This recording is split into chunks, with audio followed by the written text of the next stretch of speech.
Now for a different perspective from the Humanities Building at the University of Utah, where local artist Pilar Pobil's largest piece of work hangs in the foyer. This 12-foot painting is nearly 3 times the artist's size, yet its scale pales in comparison to the artist's reach and impact on Utah's art scene. First, I get my canvas.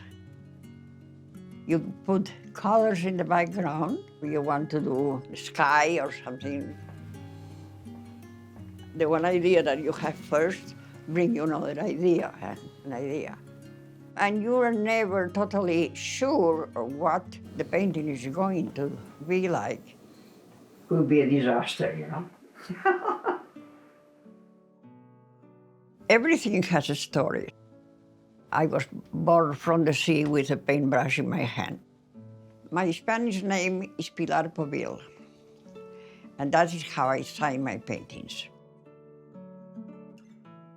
So I came to Salt Lake City in 1957.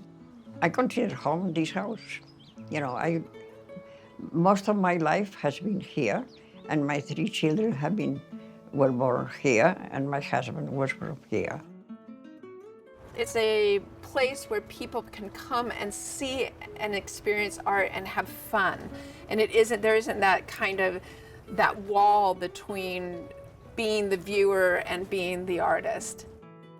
This is Pilar Pobil's home. She is an artist that does painting and sculpture. And what's really special about her house is that she has just decorated everything. When I think something is boring or ugly, I just paint it. Like my aunt used to say, never a dull moment. And did you make this one too? Yeah, everything like this is my work. The mermaids, I used to do a lot of mermaids. And these kind of things, the Pierrot Colombina, these were some street players. And this area. Well, all these are awards, and I have many more than that, you know. Mm-hmm. But this is the one from the king right here? Yes, that's from the King of Spain. And this is the highest award that they can give, is the Medalla de la Reina Isabel Católica. I am very proud of Spain. She grew up in Mallorca. She celebrates the Mediterranean and the ocean and all of the myths and stories that go with it. This is one of my favorite paintings. And I call it the Submerged Cathedral. Many of my paintings are inspired by things that I think they are not right or they are very, very right. Somebody painted the Knight of the Round Table, and that's fine with me. But I decided, well, I'm going to paint the Dames of the Round Table.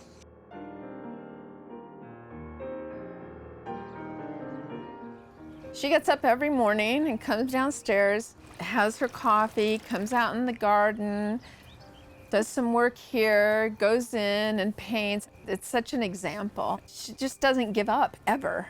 That's a darker blue. No, I want to. Here's a lighter one. Yeah. Okay. I think that what I've inherited from my mom is just art.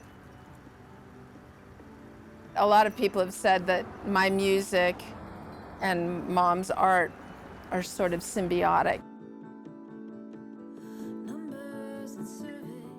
I mean, it's kind of outsider art in a way, right? There's a way in which she's just done what she cares about, what inspires her in the moment, including painting outside of the canvas and into the frames, and just a way of seeing that I think has been inspiring to people. It's always like a Spanish, yes.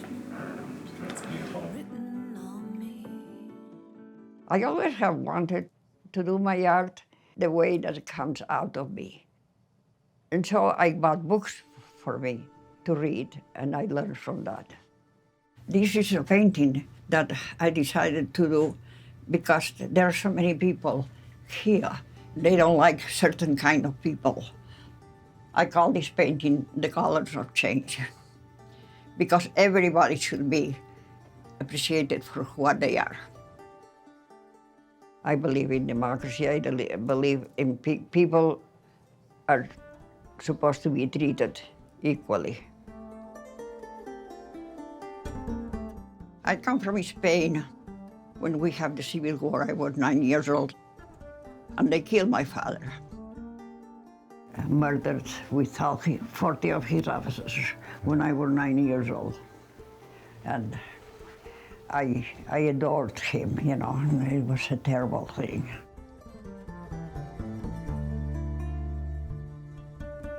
We were hiding in an attic, and the cook would take me and my younger sister for a walk to give us a little bit of air, you know. Since then, I have known how much damage people can do just because of idiot opinions. When my father was killed and we suffered very much, I was going to emancipate from my mother because she only wanted her daughters to stay home with her or go to a convent to be nuns. And I said, I'm not going to do any of these things. So this is when I decided to learn to speak English. To pay for it, I was making greeting cards and I was painting them and selling them to the shop in a place for tourists. And they wanted more and more and more. How many paintings do you think you've done over the years? No way to know. I have sold a lot of paintings.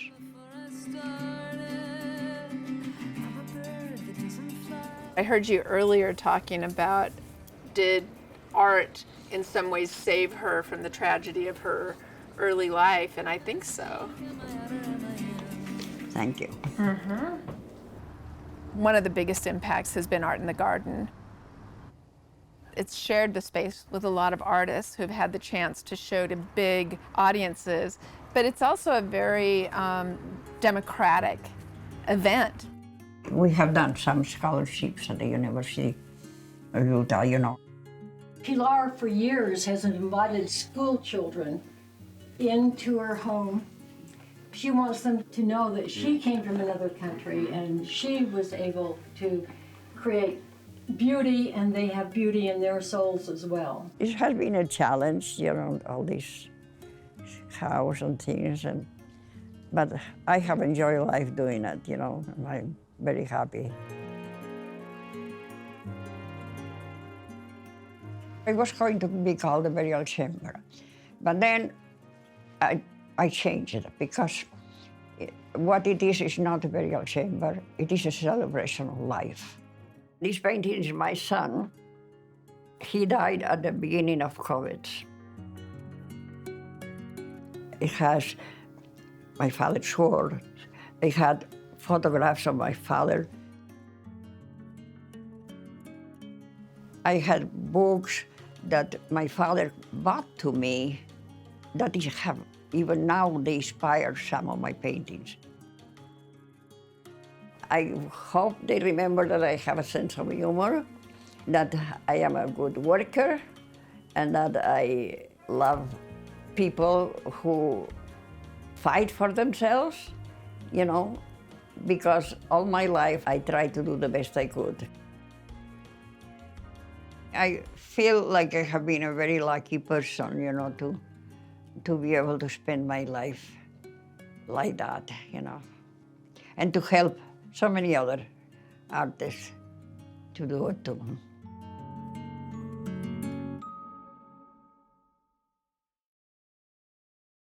Wow, so many vibrant colors and characters who warm my heart simply by sharing their story. And we want to hear your journey too. Chime in on This Is Utah's Facebook, Instagram, and YouTube pages. Hit the like button, share a comment, and don't forget to subscribe. Until next time, I'm Leah Zadiola, and this is Utah.